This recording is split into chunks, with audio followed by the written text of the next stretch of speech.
Once upon a time, a little girl had a dream to have a beautiful party where she turned 15. The truth is, all my life I dreamt about my 15th birthday. I was always planning how I wanted it to be, how I wanted to look, and what I wanted it to be like.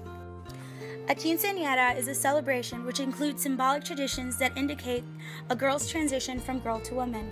The birthday girl or quinceanera is presented to her family, community, and friends. To wear a crown or tiara, whether it's made of gold, diamonds, or flowers, is symbolic of Christ in Catholic religion and the young woman vowing to share in the mission of Christ as priest, prophet, and king. If the woman is not religiously devout, the rationalization for wearing the symbolic crown is to resemble royalty, given that for the duration of that day, she is treated and dressed as royal. This is not just a practice to celebrate the transition into adulthood, but rather a cultural practice of the family, solidifying the bond to ancestral roots. Emotions, identities, and actions have all been policed by this seemingly simple birthday celebration.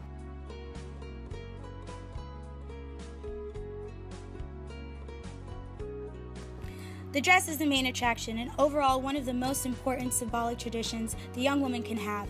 It is always elaborate, rivaling that of a bride or a princess.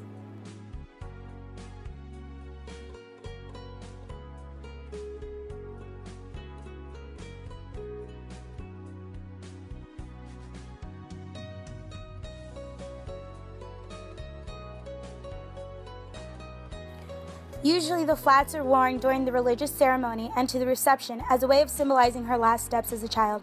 She is then changed into high-heeled shoes with the assistance of her father or chambelán as a signal that she is now a woman and is now led to the dance floor for the waltz. Then comes the waltz that you dance with your dad, which is symbolic, which is the first song that you dance with your dad as being transformed from girl to woman. Then after you dance with your dad, you dance with your chambelán. It's like saying you now have permission to date, or something like that. This has been passed on for generations, so I cannot tell you when exactly this practice began. Following the waltz, the last doll is presented to quinceañeras. The tradition was born in the 1970s that was since spread throughout Mexico and the United States. This last doll is a lifelong keepsake, reminding the girl that she has now entered a new stage in life where she no longer has time to play with dolls as she once did a child. Princess, it's like a fairy tale. It's a stage where you go from being an adolescent girl to converting into a woman. You're going from niña a mujer.